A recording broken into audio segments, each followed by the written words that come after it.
Hey guys, Matt and Nickey here. Just bringing you guys another dyno tuning video here, another little dyno session we got going on. So today on the dyno we have another 5th gen Camaro. Obviously do a lot of these. So this is a 2012 Camaro SS. Local guy to us, local to our shop here in the Rockford area, and this particular customer he's a road racer. So we have a track called Black Hawk Farms close to us, and he's out there quite a bit in the summertime racing this car. So he wanted a little bit more power. This car came to us with just a cold air, an Airaid cold air on it, and you can see it's got a little bit of a lowering, a little bit of a lower stance. So he's got some springs on it and some different wheels, and just a couple little mods on it that make it better on the road course. So like I said, it came to us with that Airaid on it, but that's all he had done, and he was looking for some more horsepower. So we sat down and kind of discussed what we could do, and we decided, he decided on going with a camshaft upgrade. So we did, on top of the camshaft, so we did our stage 1 cam, which is our smallest LS3 cam, our stage 1 LS3 cam, I should say. And that's our small, it's a mid-high 220s on the intake and a low 240s on the exhaust for durations at 50 thousandths lift, low 600s lift.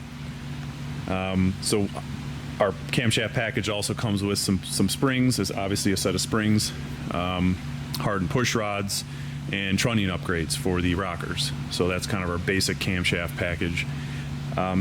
Depending on the mileage of the car, sometimes we will do a timing chain along with that. And if they really have high mileage, we might pull the cylinder heads, put lifters in them. But this car has a little bit of mileage on it, nothing too crazy. I think it's like 25 or 30,000 miles. But so we decided that inside the engine looked healthy, looked like it had been maintained. So we decided we something like that, we'll retain the factory lifters, retain the factory timing chain. If we don't see an excessive wear, we do the cam. If we see something funny, obviously, but cam, push rods, springs, trunnion upgrade. That's kind of our basic package for the camshaft, whether it's our smaller cam or if we're even going to a bigger cam. So we did do a set of our American Racing Nickey headers. We had them ceramic coated. That's an option we definitely offer. Again, road race car, putting a little bit more heat out. We kind of recommended the ceramic coating. So again, 160 thermostat, and that's pretty much it. He does have a catback on it, and honestly, I'm not entirely sure what he has. It's got a little bit of I want to say it's got Borla mufflers on it. He's got some different tips on it here, so it's got a nice little rumble to it. I think he's got some S-type some Borla S-types on it. So our headers connect up to. And it's got some resonators under there. It's probably dark, you guys can't see it. So, but it looks like it's connected up to factory style H-pipe. So nothing too crazy, nothing nothing like a full exhaust or anything like that. But so yeah, I did one pull so far just to kind of establish where I'm at. I do a lot of these cars, so I kind of have an idea where to start tune wise. But I'm going to do a few more runs. And maybe some of you guys leave in the comments if you'd like to watch me kind of work through the tunes. I don't know if some guys want to see that or not, but a car like this, I'll do 4 or 5 pulls on it to kind of get it dialed in. Leave it in the comments if you guys want to see kind of some of the working up to the final number, or if all you guys want to see is the final number. I don't know. I'm trying to bring some content that's interesting for guys, and so you guys out there, these 5th gen Camaros are really popular, and I know a lot of the guys are buying them for street use, race use, whatever.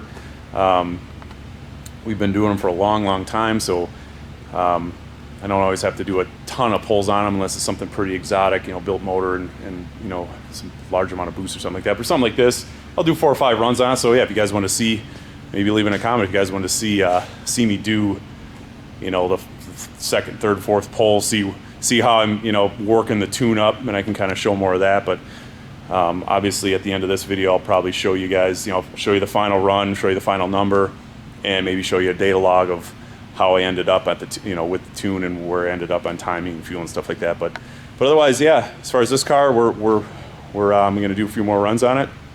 So I'll set the camera down, put it on the tripod, and get some exhaust clips and stuff like that of it idling, and maybe front to back of a couple pulls, and we'll see where we end up.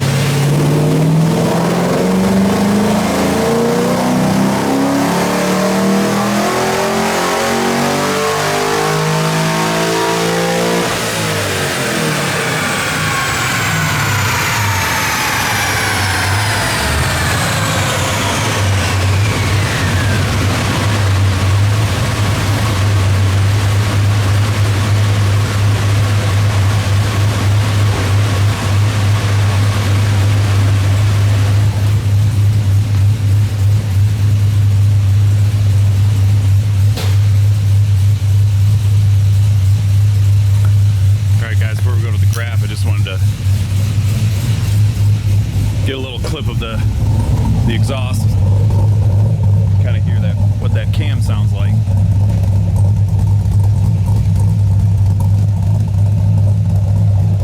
So obviously not something crazy radical idle, but it's definitely got a noticeable idle to it for us, you know, our smaller cam.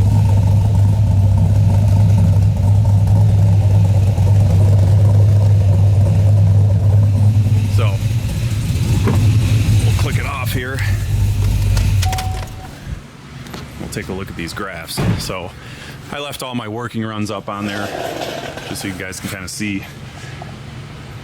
Because I've done so many of these stage 1 cams and I've tuned so many of these cams, you can see the 477 here, that's my first pull. I cut it a little short just because I wanted to make some changes on the fueling down low. It was a little bit lean down in here, but you can see I picked up just small gains, and you know, I have, you know, again, I've done so many of them that that I know where to start. I know exactly where to set timing. I know exactly where to set the fueling, and you know, the V and airflow and the MAF curve. So yeah, that 479. So it looks less confusing. I'll just bring the last final pull up, but just kind of give you guys an idea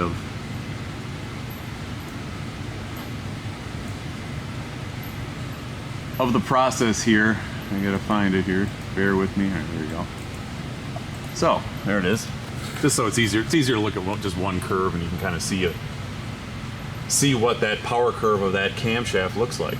So this is why we do so much of this cam. It's, you know, it's not overly radical. It still makes, you know, really good torque down low. You know, you can see 3,500, and it's, you know, it's peaking at 6,300. So that 6.3 is my engine RPM. But you can see how well it carries the power out too, and that's, again, that's a stock intake manifold. I didn't do any porting on the stock intake manifold. That's just, that cam holds power really well. So, and you can see, you know, this guy again is a road racer, so we really like to focus on, you know, mid-range power from 3,500 to all the way out. So you can see how nice and flat everything is, how nice and you know, how just the torque curve, there's a lot of torque available from a wide range of RPM. So, and you can really see how, you know, you hit 5,500, comes over the top to the peak, and then all the way up to 7. In a drag racing situation, you know, you shift this car out, you know, I set the rev limiter about 7,000. You shift this car just before the rev limiter, and you're going to be right in between here through your shifting. You know, 7,000 back down into low 5s, back and forth. And that's really where you're, even down the straightaway in a road race course, you're going to want to, you know, hold that power up there. But, you know, you're coming out of a corner, you're in, you know, being a road racer myself, it's really nice to be able to just leave it in that gear instead of maybe having to drop down a gear into second gear and winging the RPM way up, you know, 5,500, and trying to come out of a corner like that. It's nice to be able to climb from the, you know, if you're coming down through and only have to downshift, let's say, into third, and the specific track he races, we are going to do a 391 gear on this car, so that's going to help. But he was having problems with one corner at the track he races at the final turn, and, you know, being able to climb out of that corner, he was having trouble with it. He's leaving the car in third gear, and you go down to second gear, and then the RPM is up at a 5,800, and then he's got to shift it right away because the stock camshaft is, you know, he's hitting the rev limiter right away. So this package is going to give him a lot more range and usable RPM range with having a shorter gear in it and being able to rev the engine out to 7,000 RPM. So I'm going to bring up his baseline. So that's how the car came in. That was my original. He brought it in and we put it up on the dyno. This is about 2 weeks ago. That's how it came in. It already had the that Airaid cold air on it, and that was it. So you can see again the stage 1 cam. You're not losing any power. If anything, you're still gaining power. Now, if I would have started the dyno down at like 1500 RPM, then you'd probably see a little bit of loss. But that's kind of the extreme bottom end. That's coming off idle. So we're not really focused on trying to increase power below, even below 2,000 RPM. It's not really why we modify cars. Anything, especially normally aspirated, anything you're going to gain with, airflow changes, camshafts and headers and cold air and all that stuff is all going to be, the higher you rev it, the more gain you're going to see. So you can really see how, and I might have mentioned this before in some of these other videos I made about our stage 1 cam, but you can really see about 3,000 RPM is really where it starts to separate itself from the stock cam. So down below that, there is a little bit of gain between, the stock cam. Again, the stock cam is the red line. But we're not super concerned when we start putting cams in these LS motors. We're not super concerned with power at 2,500 below. I mean, understand if you're cruising around and stuff like that. As long as we can try to retain and hold as much onto the stock camshaft as we can, power-wise and torque-wise, and then obviously as the RPM climb, and your VE starts to the camshaft starts to improve the VE, the engine, and that's where you get the gain. So yeah, that's there's an example of our stage 1 cam again, of the power gain. Obviously, the headers are also a contributing factor here, the horsepower. Normally with a full bolt-on car, and you'll see, we'll be 420 in the 420, so the camshaft, but the camshaft is worth 50 at the rear wheels of what you're seeing here. The headers are worth some of it, and having the headers with the camshaft is how we get that number. Now, if you were just to put the camshaft in, no headers, you wouldn't see this type of number. The headers, by way of scavenging, adding the bigger camshaft with some overlap between the intake and exhaust valves, on top of that scavenging the headers provide is why the two work in unison. So you might hear guys or read that on the internet when people talk about that. Headers and a camshaft go hand in hand, really. So yeah, that's a nice gain though. That's we're almost 100 horsepower gain. That's pretty typical from what we're seeing. Because he already had that cold air. When we do this package from a completely stock 5th gen Camaro manual trans, an LS3, we typically see about 100 horsepower at the rear wheels with a cold air, long tube headers with no catalytic converters. The 2-inch headers are Nickey headers, and the tuning. So in the stage 1 cam and the tuning, it's about 100 at the rear tire. So this is the cylinder head work. Cylinder heads are stock, intake manifold stock. So yeah, that's pretty typical. I'm happy with that. That's going to be an awesome car to be driving on the road course. So then I can go over the real quick before I sign off here. Again, I've been getting some comments from guys saying, it's cool that I'm showing data logs and I'm going through. I know it gets a little nerdy for some people to be looking at these numbers, but just to kind of show you guys what I do here with timing and fueling. This because this car is going to be a road race car, I left it a smidge rich, but honestly, you might be reading on the internet what cars want for air fuel and timing and all that stuff. Well, I've, being on the dyno for years and years and years, and hundreds and maybe even maybe even 1,000 cars, 1,000 dyno, I should say, polls I've done. Probably into the thousands of polls I've done in tuning these things, and the higher the VE the car, the more fuel it wants. So there is no one air fuel ratio that You know, back in 10 years ago, I remember everyone was like, oh, you know, if you're normally aspirated, air fuel ratio has to be 12.7 to 12.9, and if you're boosted, air fuel ratio has to be 11.7 to 11.9. That's way overgeneralizing air fuel ratios and what engines want for how much fuel you're putting into them.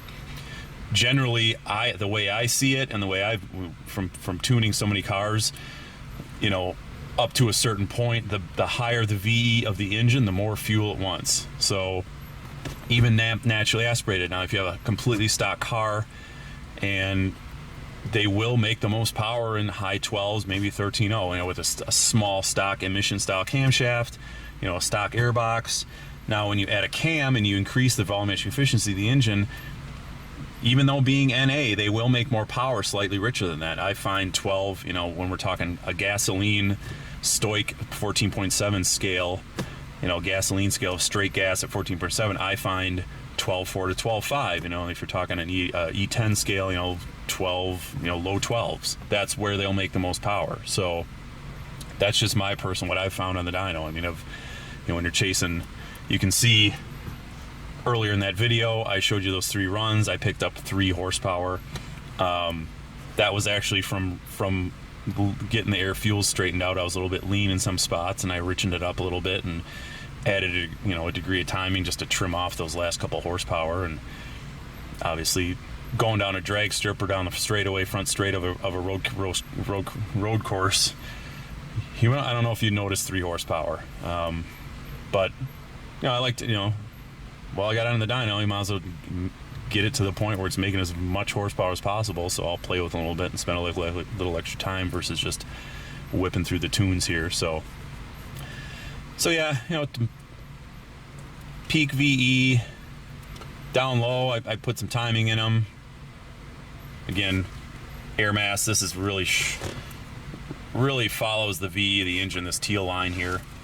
That's how GM kind of measures airflow and air mass. And the air mass, I should say volumetric efficiency, that's a calculated value. And you can see how it kind of, you know, 0.95, I have the timing lower 24, and then it just kind of climbs as RPM climbs and your piston speed goes up. You need a little bit more lead on the spark. So I run the advance up, and by the top end here I'm 27, just touching 27.5. That's about where that stage 1 cam, again, from what I found, will make the most amount of power. So hold, and even though, you know, we're peaking right there at about 63, you know, we're winding this thing out right there, 69, 89. That's taking it almost just right to the rev limiter, and I could probably bump the limiter up a little more. It's been proven with our valve spring package, our push rods, the trunnion upgrade, and this camshaft with the specific lobes we run. I've revved the LS3s to 73, 7400. Now I wouldn't normally let them out the door that way. If it was my personal car, fine. Just because I can and I know it works. We have never had a failure, you know, from high RPM. Obviously, we don't try to push them really any higher than that. But this car's got a little bit of mileage on it, and we didn't make any other changes as far as lifters or you know, timing chain or any of that stuff. I think this car's got 25 or 30,000 miles on it. So. And because the power is rolling off, there's no need to spin it any higher than that. So yeah, that's the data log. You can see down low, I'm, you know, 2600 RPM. I've got some timing into it. You know, that's where you know, that's where they'll make the most torque down low. You know, some of these corners on a road course, you might find yourself, you know, whoops, you didn't get back down in a second. You're in 3rd gear and you come out of the corner, you stand on it, and you know, it's nice to have as much torque as possible down the bottom end there too. So yeah, obviously we're into February here in northern Illinois, and it's snowy and icy out there, and trying to find clear days to drive some of these cars if the customer doesn't mind driving it on a dry day in the wintertime when there's a tiny little bit of salt dust on the road. Most of these customers don't want that to happen, and I don't blame them. I don't want my car on the road when there's salt, but if we get a chance, sometimes, you know, we get a little bit of rain here and then the roads get washed off, and I can take these cars out in the street and street tune them. But I always do a street tune after I'm done doing the dyno tune. I always get it on the street and make sure all the drivability is right. So when you're pulling up to a stop, it's idling, it's not flaring, it's, you know, you can sit in traffic and inch the car forward at red lights and, you know, in traffic jams and stuff like that. So So yeah, so that's pretty much it for this car, other than doing a little street driving, like I said, but yeah, that's our stage 1 package, stage 1 cam. I should say stage 1 package. It's our stage 1 cam. Would consider this as kind of a stage 2 package.